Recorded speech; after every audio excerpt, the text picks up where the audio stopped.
Assalamualaikum warahmatullahi wabarakatuh. Sahabat, kali ini kita akan berbicara tentang bagaimana caranya agar kita bisa menyelesaikan skripsi, tesis, atau disertasi kita dengan cepat.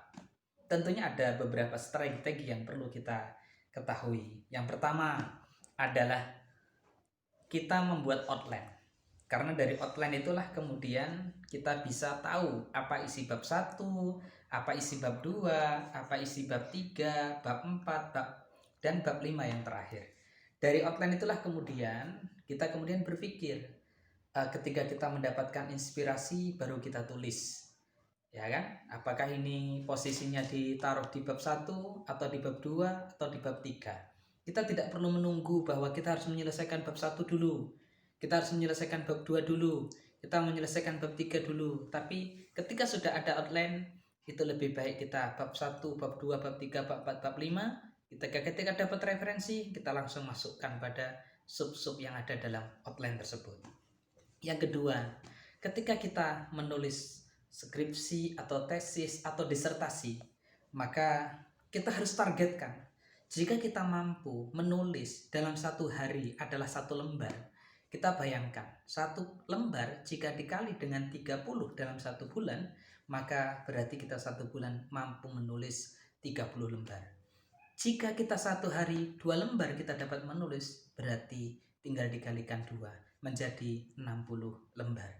Begitu juga seterusnya, jika kita mampu yaitu 3 lembar dalam satu hari, atau 4 lembar, atau bahkan 5 lembar, maka dalam satu bulan kita akan menyelesaikan skripsi atau tesis atau disertasi kita.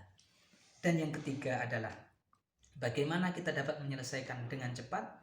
Kita tentunya harus bisa komunikasi kita kepada pembimbing kita, karena komunikasi itu penting.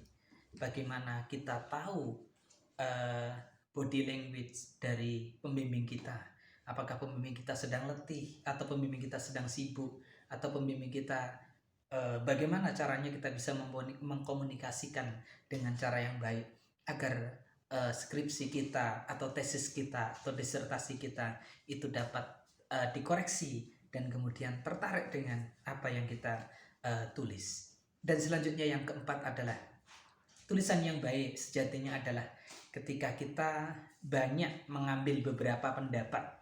Contohnya ada beberapa pendapat, kemudian kita tulis pendapat si A, pendapat si B, pendapat si C, pendapat si D, baru kemudian kita di sana akan memberikan komentar-komentar terkait dari mana yang kita lebih cocok dalam pemikiran kita, dari pemikiran-pemikiran para ulama yang ada, atau para tokoh, atau para cendekiawan, atau para ilmuwan yang kita kutip dari pemikirannya. Begitulah beberapa hal yang perlu untuk kita selesaikan dalam skripsi, tesis, dan disertasi kita.